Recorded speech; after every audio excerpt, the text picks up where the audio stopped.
On March 2nd, 1999, in a lavish Tokyo concert hall, over 1,500 journalists, analysts, and game industry notables from around the world all gathered to hear Ken Kutaragi, the father of the PlayStation, speak to the gaming world. It was time to usher in the true next generation of home console gaming. On this day, the world would be introduced to what would become the best-selling console of all time. On this day, the world was introduced to the PlayStation 2. Selling over 155 million units worldwide, and with over 1.5 billion software sales, we have narrowed it down to the very best. Here is Crossplay's top 10 PlayStation 2 games of all time.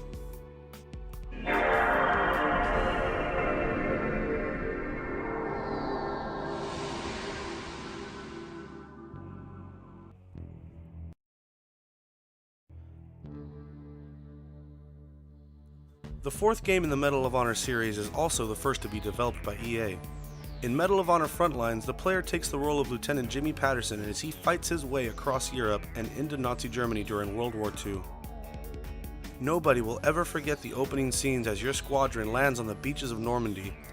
Before you can even get off the boat, you are hit with a blast and sent hurling into the water.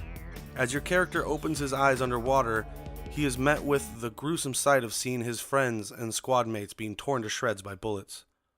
What ensues after is a chaotic and sobering foray into war. Medal of Honor helped shape what we know today as the military shooter.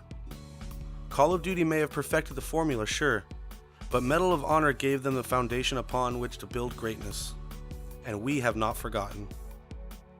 At E3 2010, EA announced a remaster of Frontlines, and it was released in August 2011 on the PlayStation Network with updated graphics, gameplay options, and trophy support. This game really hit an emotional level when I first played it when I was a kid, and if you haven't, maybe it's time to go back and give it a try.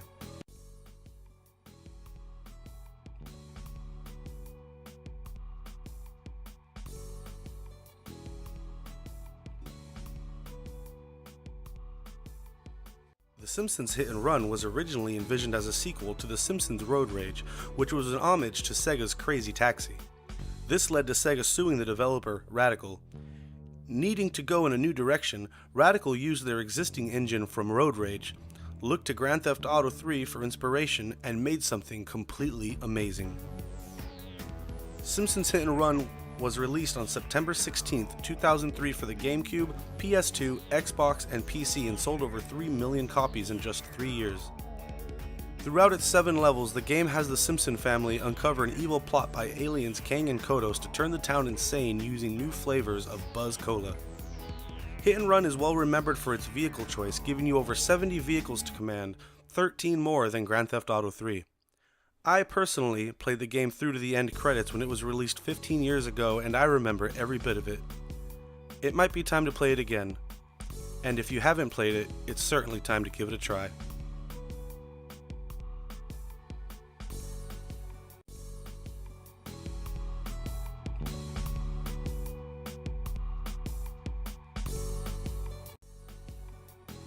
In 2002, Namco published Soul Calibur 2 in Japanese arcades, and it took over the very competitive Japanese arcade scene in no time. Soul Calibur 2 was developed by Project Soul and is the third game in the series after Soul Edge, renamed Soul Blade in the US, and Soul Calibur.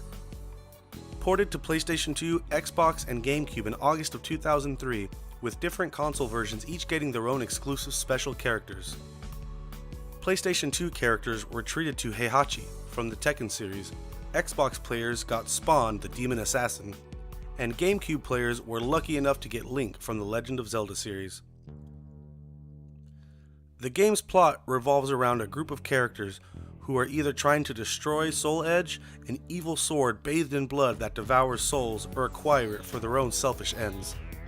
Story really takes a back seat in the series, as the focus seems to be on the deceptively deep combat that basically boils down to horizontal and vertical attacks. Soul Calibur 2 wasn't the height in sales for the series, but many argue it is the height of quality.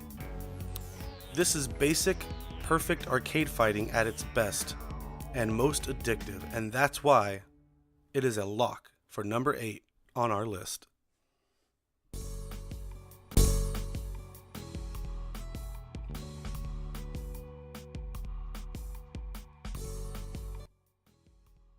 While 2005's Guitar Hero certainly isn't the first rhythm game, some people give that honor to the four-colored button game Simon, it is certainly the most popular.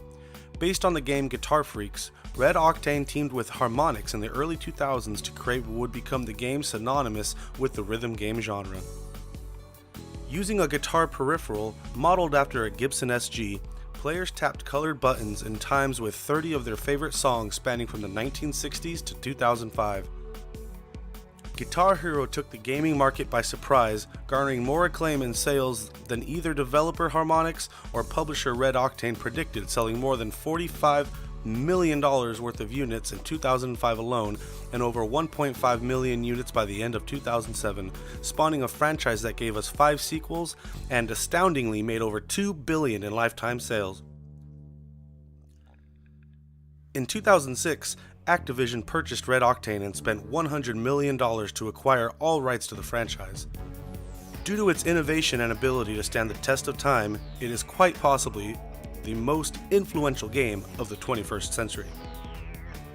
While the series certainly has declined in quality over recent years, there's no doubt that Guitar Hero is and will always be one of the most imaginative and groundbreaking games on the PlayStation 2.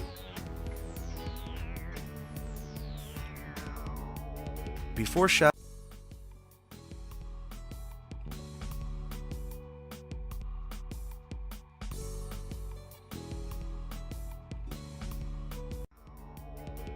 Shadow of the Colossus proved once again to the world that games are art, developer Team Ico released what was meant to be a prequel to Shadow of the Colossus called Ico.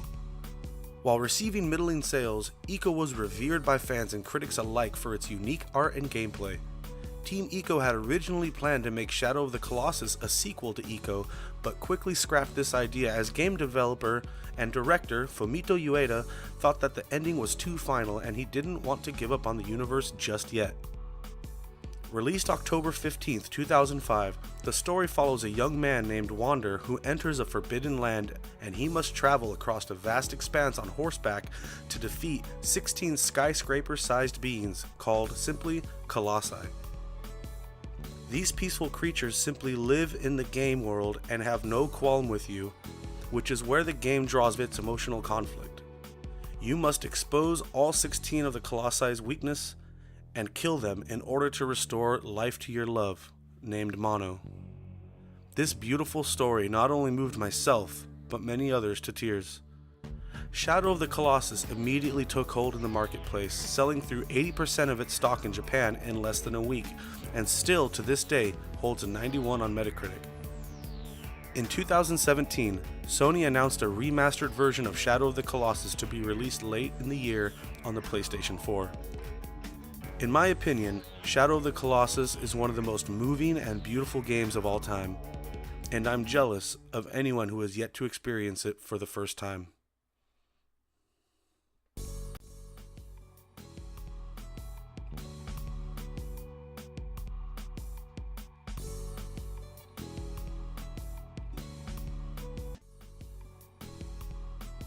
Released in North America on November 17, 2004, Metal Gear Solid 3 Snake Eater was an apology to the Metal Gear fanbase for the more than lackluster Metal Gear Solid 2 Sons of Liberty.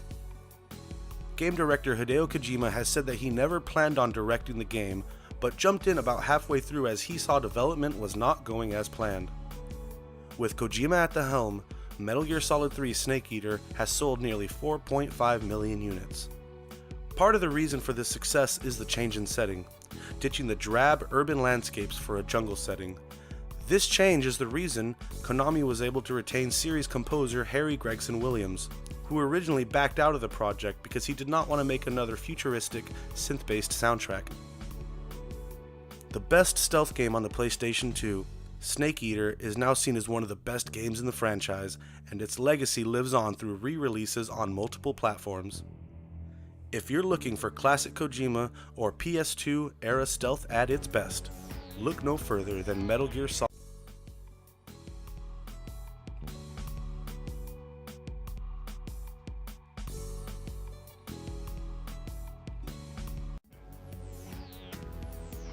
Riding high on the massive success of the first Star Wars Battlefront, developers Pandemic knew they'd have a hit on their hands if they just added new features, and that is exactly what they did.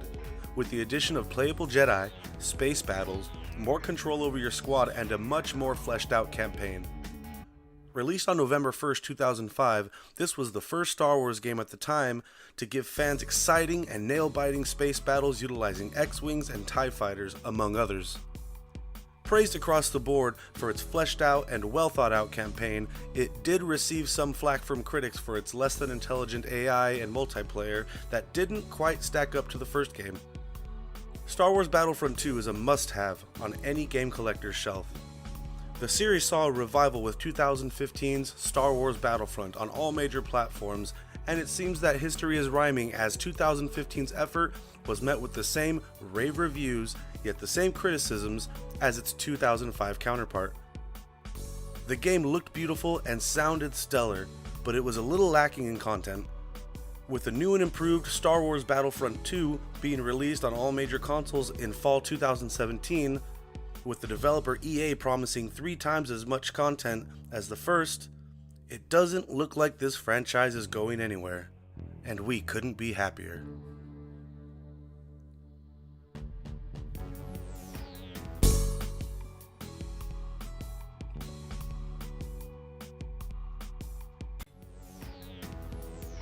Though darker in tone than its predecessors, Kingdom Hearts 2 amped up the things that fans loved about the first 2 games, bringing more magic, one of the best soundtracks to ever grace a video game, a wider scope and fan service galore to the Kingdom Hearts franchise. The original Kingdom Hearts and its sequel, Chain of Memories, made the series beloved, but Kingdom Hearts 2 cemented the series as legendary. Released in North America on March 28, 2006, Kingdom Hearts 2 shipped more than 1 million copies in 1 week, and when the dust settled, was the 4th best-selling game of 2006, trailing behind such mammoths as Gears of War, New Super Mario Bros., and the best-selling game of that year, Madden 07. 1 year after the events of Kingdom Hearts Chain of Memories, Sora, Donald, and Goofy awaken in Twilight Town. On his quest to find Riku and King Mickey, the 3 set off on another adventure. However, they soon discover that the Heartless have returned while they were asleep. Not only that, but Sora, Donald, and Goofy must now face new enemies, the Nobodies and Organization 13. They set off on a new quest to rid the world of the Heartless once more, uncovering the many secrets that linger about Ansem and Organization 13.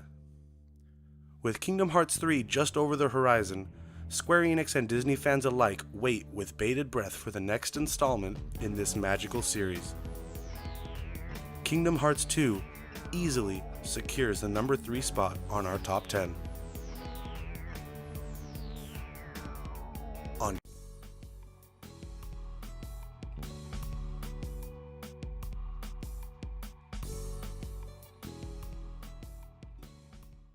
On January 11, 2005, Capcom unleashed Resident Evil 4 upon the world to immediate and resounding acclaim.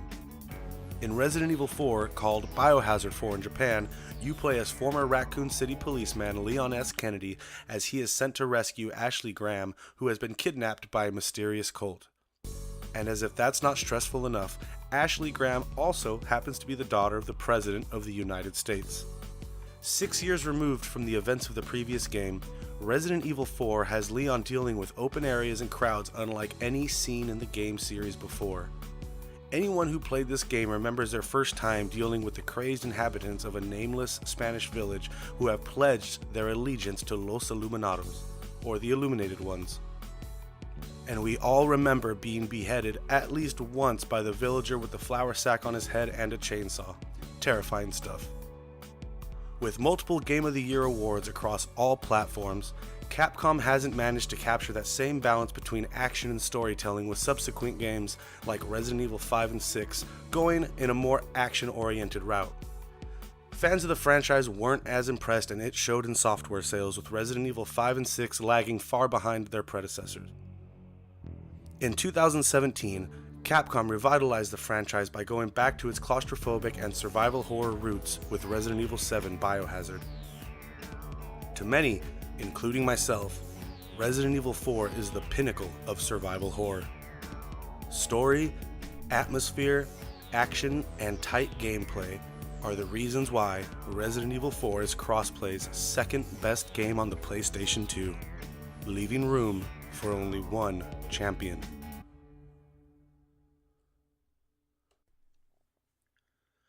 Here it is.